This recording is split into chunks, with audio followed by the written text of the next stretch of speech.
በሰሜን ኢትዮጵያ የነበረውን ጦርነት ለማስቆም የተደረሰውን የሰላም ስምምነት ተከትሎ በጨርጨር ከተማ የሰላም አየር ተፈጥሯል። በጦርነቱ ወቅት አስከፊ ጊዜን እንዳሳለፉ የሚናገሩት የጨርጨር ከተማ ነዋሪዎችም አሁን ላይ በተፈጠረው ሰላም ሕይወትን የመምራት ስራዎችን እያከናወኑ ነው።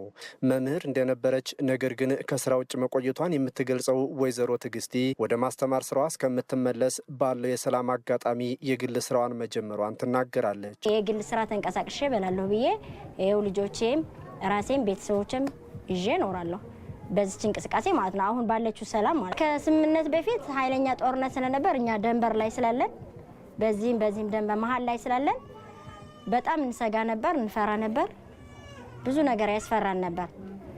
ከዛ ሸሽተናል።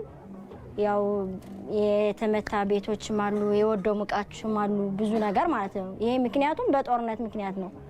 ለኛ አልጠቀመንም ጦርነት። አሁን ግን ሰላም ከሆነ መብራትና ውሃ አግኝተናል፣ ደስ ብሎናል። መብራትና ውሃ በመኖሩ ደስ ብሎናል። በሌላ በኩል ሰላም በመፈጠሩ ገበያ ተጀምሮ ሻጭና ሸማቾች ስራቸውን እንዲያከናውኑና በሰላም ውሎ የማደር እፎይታን እንዲያገኙ ያስቻላቸው መሆኑን ነዋሪዎቹ ገልጸዋል። በእውነት ይህ ሰላም ቀጣይነቱን ነው የምንፈልገው እንጂ አሁንም እስካሁን ድረስ ያሳለፍነው ጊዜ በጣም ከባድ፣ በጣም አሰቃቂ፣ ህፃን ልጆች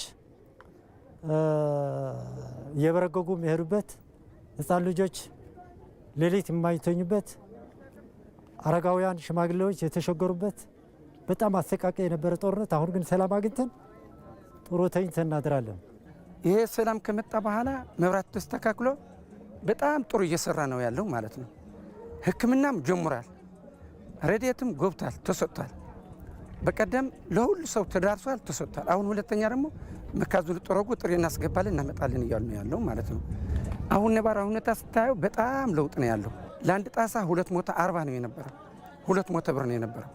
አሁን ግን ወደ 80 ብር፣ ወደ 90 ብር፣ ወደ 70 ብር ነው ወርዶ ያለ ማለት ነው። አሁን ላይ የተፈጠረው የሰላም አየር ብዙ መልካም አጋጣሚዎችን እንዳመጣላቸው የተናገሩት ነዋሪዎቹ የሰላም ስምምነቱ የበለጠ ተግባራዊ ሆኖ ዘላቂ ሰላምንም ይሻሉ። ጦርነት በእርግጥ ያው መተላለቅ ነው እንጂ ሌላ ትርፍ የለውም። ትርፉ መተላለቅ ነው እና የሰላሙን ሁኔታ አይቶ ህዝቡ አሁን ተደስቶ ሁሉም በጣም ሲጓጓና ሲቀበሉ የነበረ ስለሆነ በሁለቱም ቃላቸውን በገቡበት መሰረት አፋጥነው የሰላም ጉዳይ እንዲፋጠን እንፈልጋለን። አሁን እኛ እንደፈለግነው የገበያ እንቅስቃሴ እናደርጋለን፣ ወጥተን በሰላም እንገባለን። ከመጀመሪያ በጣም ትልቅ ስጋት ነበረን። የተሻለ ነገሮችን እያየን ነው አሁን ባለው ሰዓት ማለት ሰላም አለ፣ በሰላም ወጥተን መግባት አለ፣ ብዙ ነገሮችን የማግኘት እድሎች አሉ። ነዋሪዎቹ የተደረሰው የሰላም ስምምነት ሙሉ በሙሉ ተግባራዊ ሆኖ እንደ ከዚህ ቀደሙ ከቦታ ቦታ ተንቀሳቅሶ የመስራት እድል እንደሚፈጥርላቸውም ያላቸውን ተስፋ ተናግረዋል።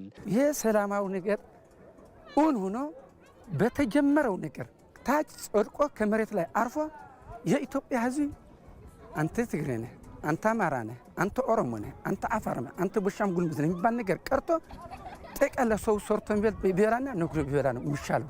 የእርቁ ድርድሩም ይሄ ስለሚል እኔም ይሄ ሞቶ በሞት አድርጌ ነው የምንገድፈው። የኤሌክትሪክ አገልግሎት፣ ስልክና ሌሎች ማህበራዊ አገልግሎቶች ዳግም በመጀመራቸው መደሰታቸውን የገለጹት የጨርጨር ከተማ ነዋሪዎቹ የባንክ አገልግሎትም እንዲጀመርላቸው ጠይቀዋል። ለኢቲቪ ይመራደም ካላማጣ